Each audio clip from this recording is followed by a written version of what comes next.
Hey everybody, I'm your four-eyed professor, Chris Levens, and I'm super excited to talk to you today.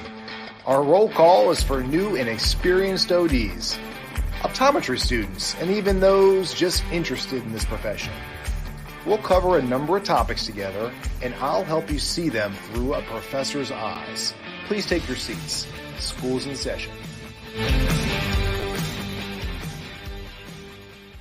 Welcome back, everybody. Thanks for tuning in. We're actually covering a topic today that we've not touched on yet, and that is myopia control. So I'm excited to welcome a guest to the podcast, Dr. Dwight Barnes. Hey, Dwight, thanks for joining us. Absolutely. Thanks for having me.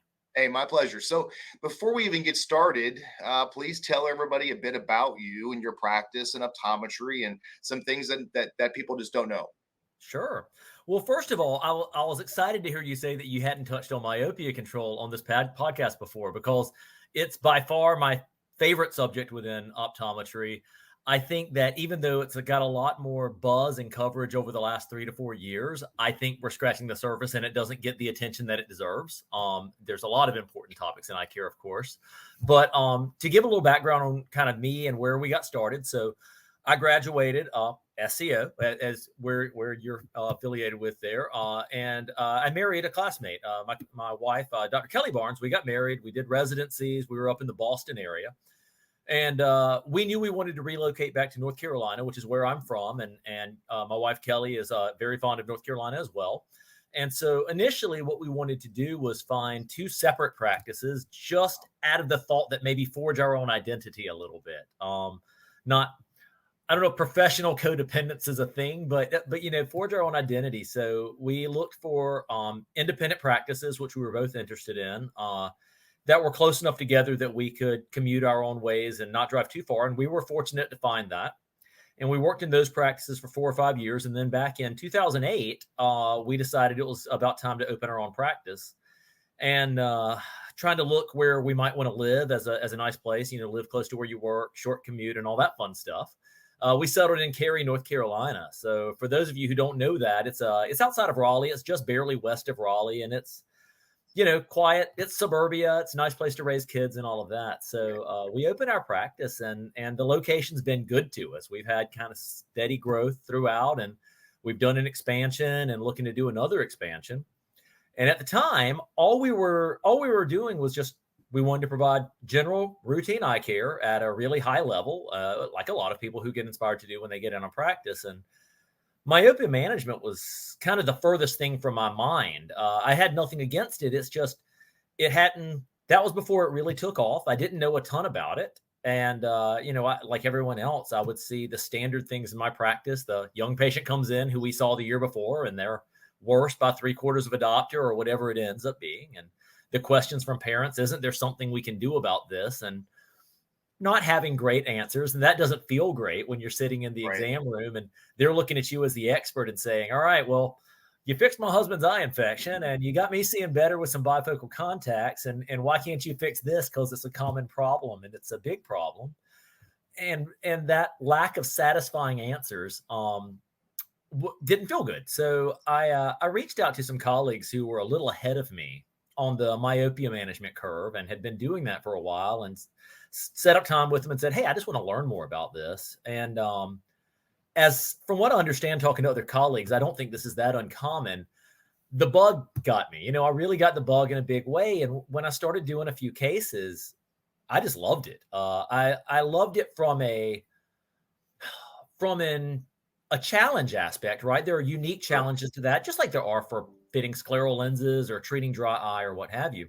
But I loved the challenge of it. I loved gradually over time taking on more complex and difficult cases and seeing that I could handle those cases and have good outcomes. And I really love the appreciation of the parents. I think that's what really resonated with me is those parents who have gotten answers that they didn't love. And then they have somebody say, yeah, we do have some options. Let's do this. And gradually over time, we get more sophisticated on it, right? It goes from this looks like it's going to help to, hey, this is really helping. Here's axial length. Here's how we're measuring it. This is how you stack up to last year. And all those things that allow us to give them a more complete picture of what this problem is of myopia, why it matters as much as it does, and how the strategies that we're using are being very successful for them. Fantastic story. I can tell you're excited about it. I can totally get why it's a Yeah. challenge. Let's talk about some of the background, Yeah. because myopia control, at least in its current Hmm. in its current title and what it encompasses, is still relatively new, and it's certainly, Hmm. I agree with you, is a very hot topic in eye care. Yep. To the top of my mind, I think of, well, we can employ myopia control via pharmaceutical, via a soft contact lens, Hmm. via ortho K, and did I hit them all, or am I leaving some out? Those are the big three. We certainly over time try to hit the environmental factors. Sure. Not that they're going to be enough by themselves. They're not.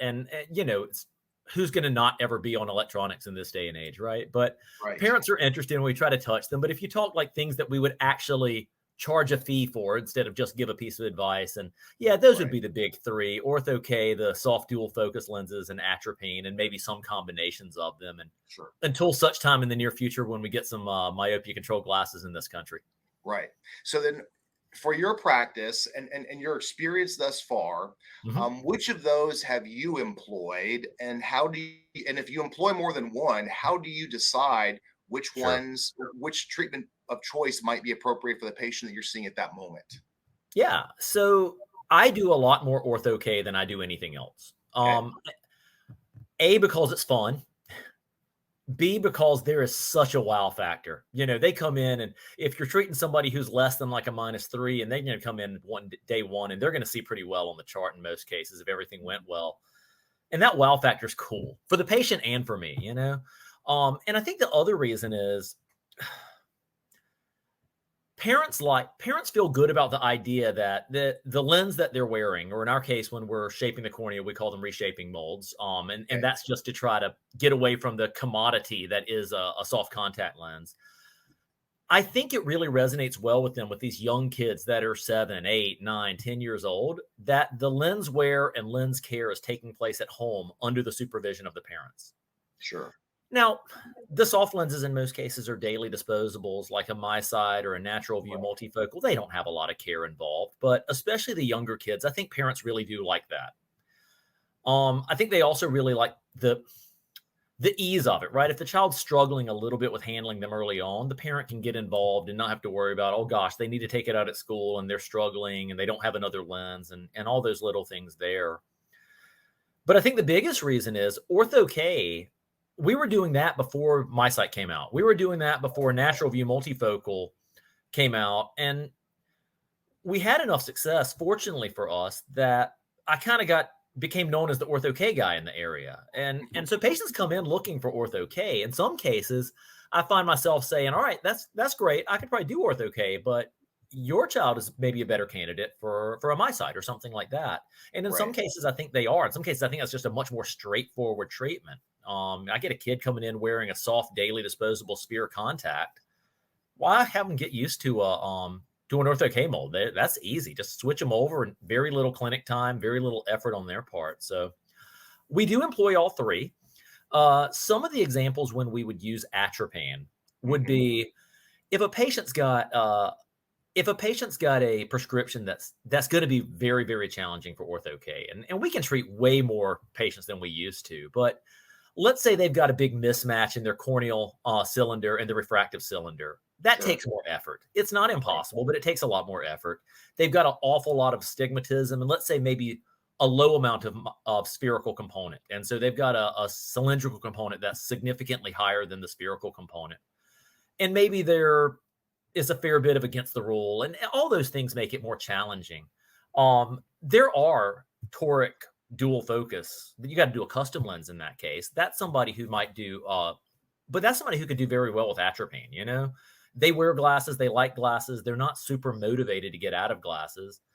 Um, Sometimes the fees that we would charge for ortho K in that case would be Right. significant enough that maybe it's just easier for them to do atropine instead of having that higher, you have to charge for your time, and we would have to charge a higher tier for that. Um, Another example is if a kid's just really, really young and his parents aren't comfortable having them in any kind of contact lens. I mean, we'll treat young kids. Some parents are cool with it. Other parents will say, hey, my kid's pretty young, they're 5, 6 years old, and we're not really into that. Well, fine, let's tread water with atropine. We may get great control. It may be something a little less than what we get with orthokeratology, but we're doing something. And that's always my advice to them is, well, if you're going to take a year to decide what's best in the long term, that's fine. But in the meantime, let's do something. Let's put the brakes on to the extent that we can. Instead of waiting. When the younger they are, the faster they tend to progress. Now's the time to do it. And just waiting for a year, it's okay. It's just not an ideal solution there. So, so that's usually who we use atropine on, and we will on occasion combine it with an ortho-K or something like that. The great soft lens patients, like I mentioned, I think I'll kind of jump the gun on the soft lens, but you get a spherical contact lens patient and they're wearing a soft lens and they're happy. The parent in many cases is motivated by myopia control, and the child is just, I want to put in my lenses and I want to see well. So keeping it as easy as possible on the child is going to get their buy-in. And that's, and so it makes the process easier. So that's a great candidate for them. If they're a really low myopia, let's say they're like a 0.75, but they're still symptomatic for blur, they want to see better. You have to make some modifications on an ortho-K design to get great myopia control at that low level. It's not impossible, but you have to design it specifically to do that. Whereas, a MiSight lens theoretically should work about as good on a minus 0.75 as it should on a minus 5.25. So sometimes those are patients that would be good.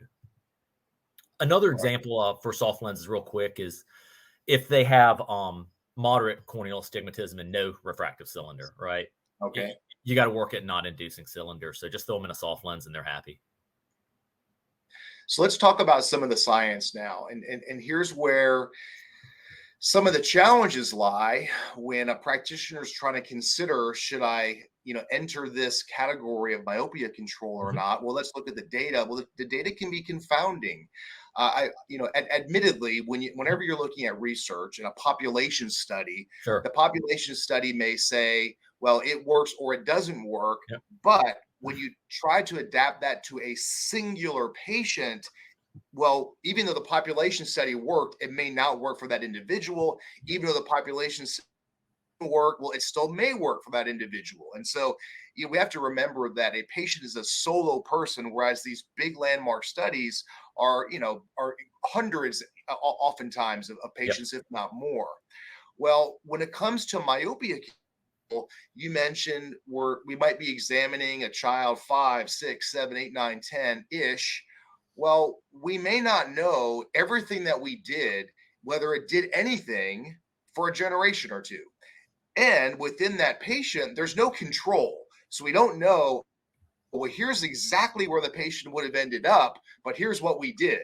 So it's confounding as a treatment strategy because we go to a lot of effort and then don't know really what to predict and aren't going to know for some time what the impact is. Sure.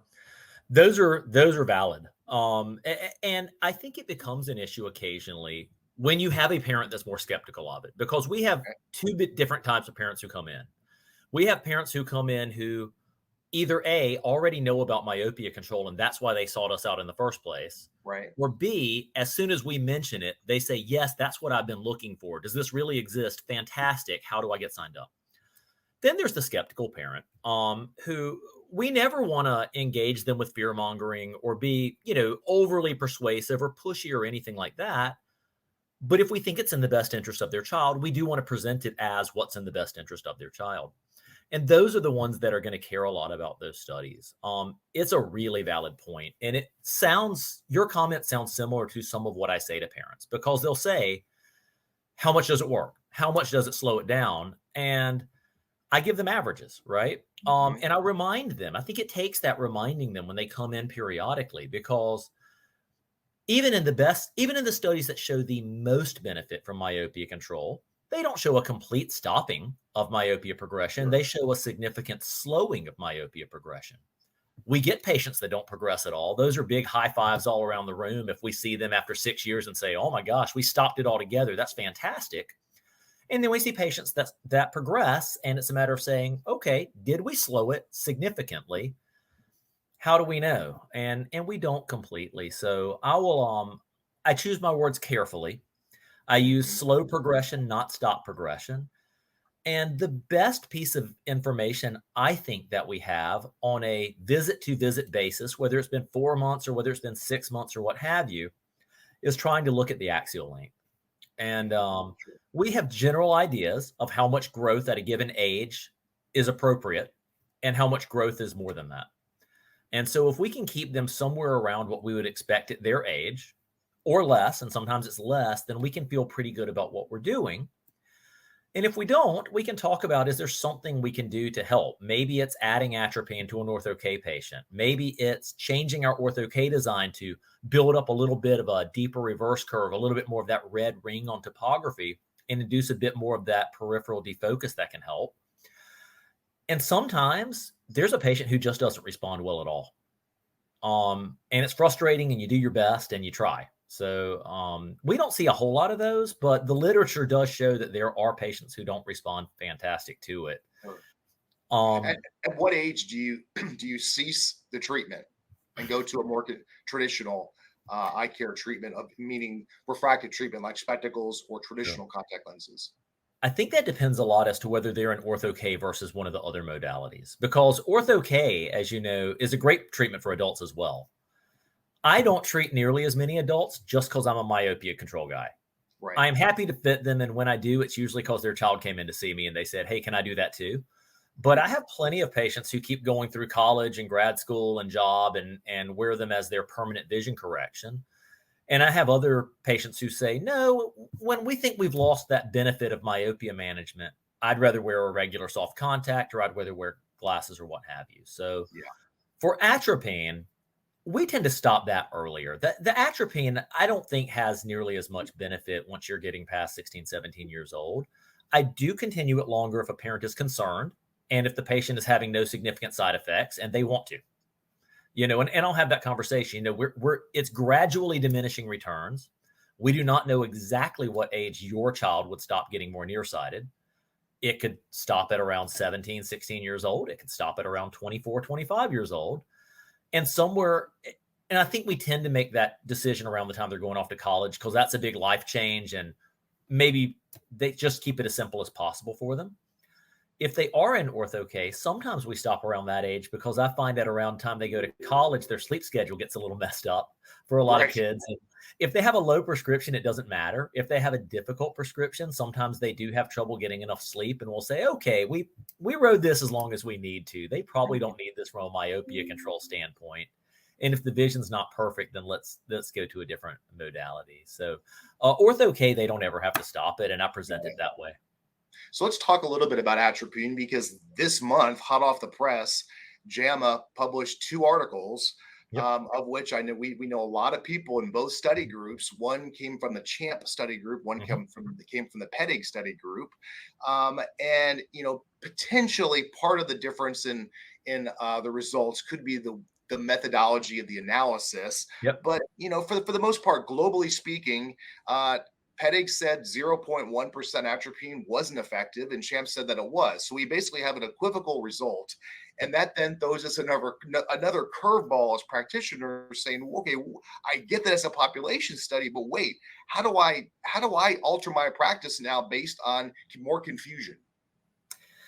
Yeah, and I think whatever answer we come up with today is going to be evolving over the next 6 to 12 months because of what's being done currently with studies and with new products coming out. Viluma's coming out with a non-compounded version of atropine, and they're doing their own studies there. So you're going to be able to send an atropine prescription to CVS or Walgreens or wherever a patient uses instead of using a compounding pharmacy. So it makes things easier if it's effective for the patient. There was actually a group discussion that I had at a meeting within the last couple of years related to this, because you're right, the study methodology can affect it. The other thing that I think gets overlooked in some cases is there is not simply one way that is always followed to compound atropine, to compound medications in general. You can dilute it using saline, you can reconstruct from a powder. I mean, there are a few different ways to do it. And assuming that the results of those are completely the same is probably a big assumption. And the thing that really made me realize that is if you look at two of the studies that have been used very frequently, the Atom study and the LAMP study, they had very, very different levels of benefit of 0.01 atropine. They weren't that close. The Atom study was showing that it was somewhat effective, and the LAMP study was showing that it wasn't. And that's when we kind of started moving toward the higher concentrations, 0.025 and 0.05. As of right this minute, I follow that study pretty closely, and it's rare that I prescribe 0.01 in any young patient who I think is at a high risk of progressing. If they're an older child, maybe that would be appropriate. We just don't think they're likely to progress as fast, but 0.05 seems to be pretty effective on a lot of patients. I do find more variability in the effectiveness in my own clinic than I do with Ortho-K, but that's what we have to go on. Sure. Now, I'm very interested to see what happens when that drop is freely available on the market, because, if they're showing benefit for that with a lower concentration, then clinically you want to use the lowest concentration of any medication that's likely to be very effective for them. But right now, I think we have to base it on the studies that we have readily available. So I don't find 0.01 to generally be very therapeutically effective for most children, so we don't tend to use that very much. How much consideration do you take of the parents' prescriptions into projecting you might think would be in store for an untreated child? Yeah, it's hard to plot that out in terms of, hey, I think this child's going to end up as a 5.5 or as a 6 or what have you.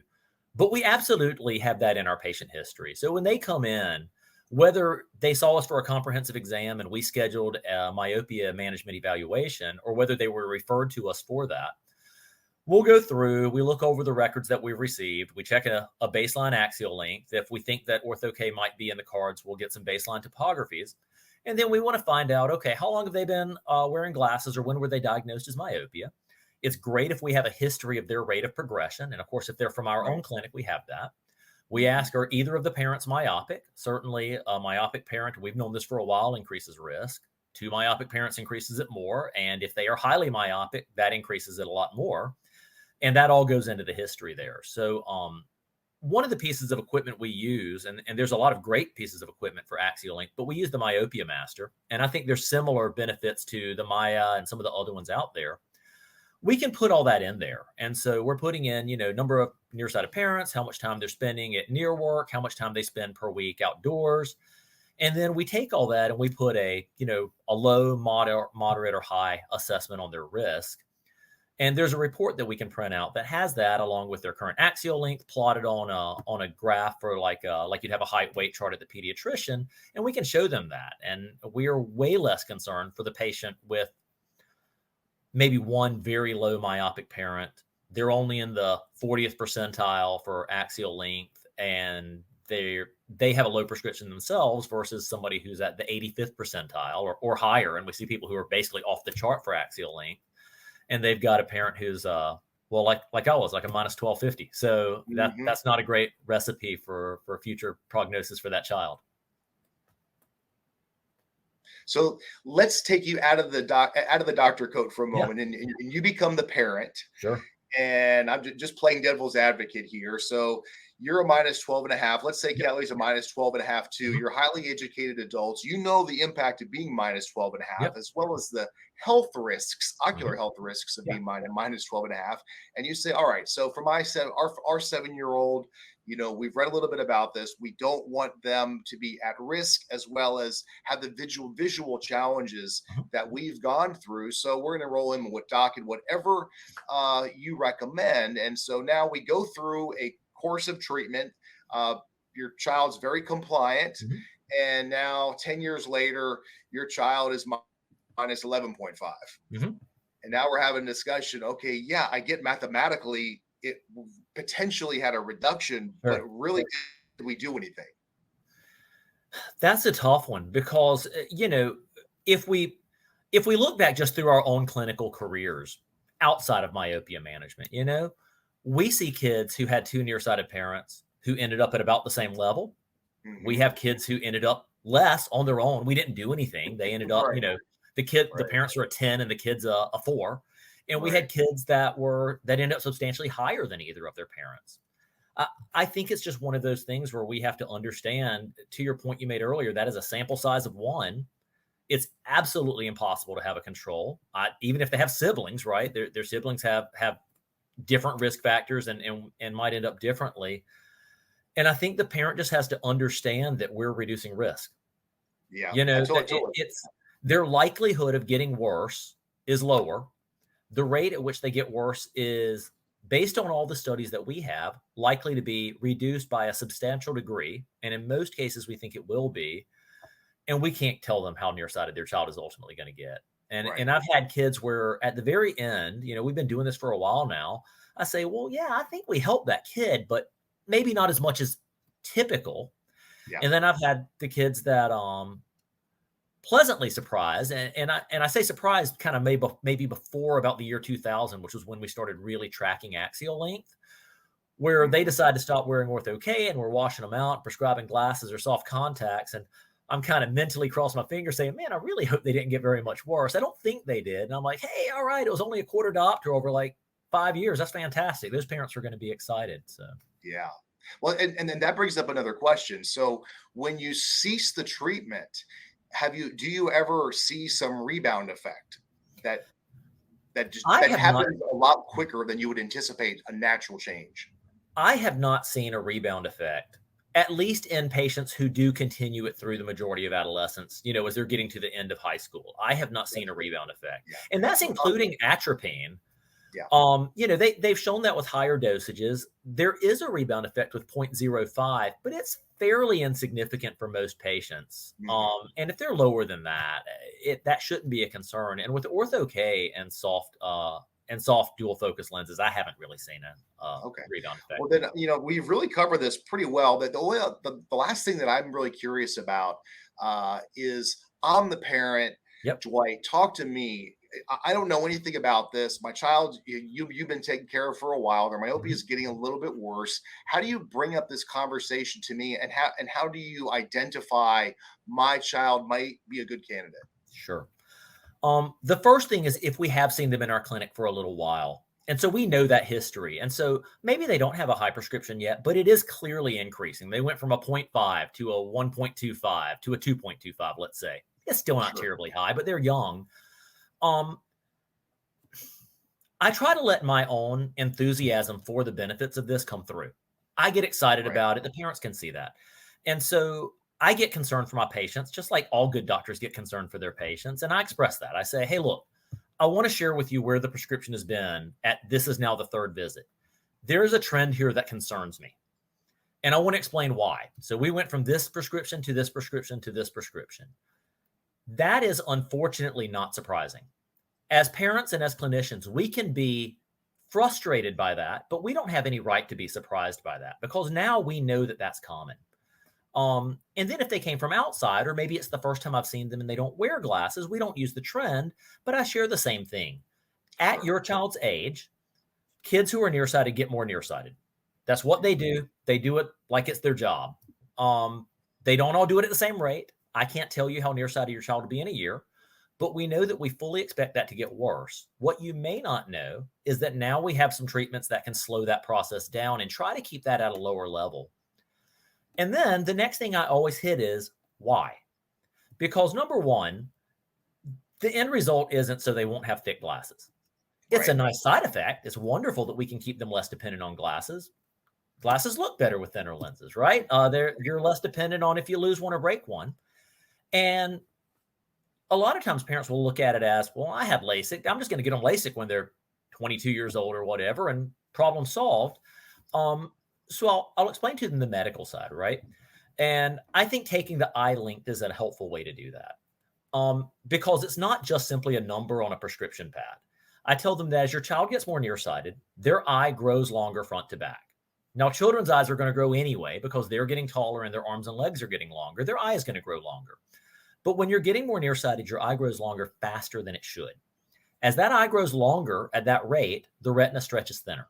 Right. And that thinner retina has health concerns, such as a higher risk of retinal tears, holes, detachment. It also increases risk of certain types of glaucoma and risk of vision loss over time. I don't want that for your child. And so I would advise you to strongly consider some of these efforts that we can use to try to slow that down. And we put together a pretty informative brochure a few years ago that goes over why do we care? What can we do about it? It has some of the environmental things too, because if they do nothing else, at least they can try to increase their time spent outside, and to whatever extent that helps, and keep those things in mind. And then the biggest piece is parents get really, really busy. I know from being a parent, and you fully mean to do this thing and it never happens, right? So then follow-up is important. So we have a myopia control coordinator on our staff who coordinates those programs. And I can't spend 45 minutes educating them in the exam room because I fortunately have other patients coming through the door. So I'll have the brief version of the explanation. I'll give them the myopia management brochure, and I will hand them off to Kristen, who's our myopia coordinator, and say, hey, let me have her finish this conversation. If you'd like to schedule an evaluation, we'll bring you in for that. If you're not sure, we'll have her follow up in a week or so. And that way, that gives them a chance to read over it, think about it, get another email or a call from us. If it slipped off the radar, it's back on the radar. And then ultimately, they'll decide if that's something they're interested in or not. Yeah, I like it. I think those are great discussion points, and you really have your processes down. Yeah. Dwight, you've shared with us wealth of information as like we started with a topic that we haven't discussed yet. And so I'm the audience to really hear this from someone as successful as well as so excited about this treatment modality. As we start to close out, is there any other words of wisdom you might impart to people even thinking about getting their toes wet with this? Yeah, I've got a few things. Number one, you do not have to do Ortho-K to do myopia control. In my opinion, it's the most fun way to do it, but you do not have to do Ortho-K. You can fit the soft dual focus lenses. They're not significantly harder to fit than a regular soft contact lens. You do not have to measure axial length to do myopia management. If you get serious about it, you're going to want to measure that. It makes the process more scientific, but you do not have to measure that. And please don't let that hold you back from doing it. It's a matter of just putting your systems in place to effectively educate parents.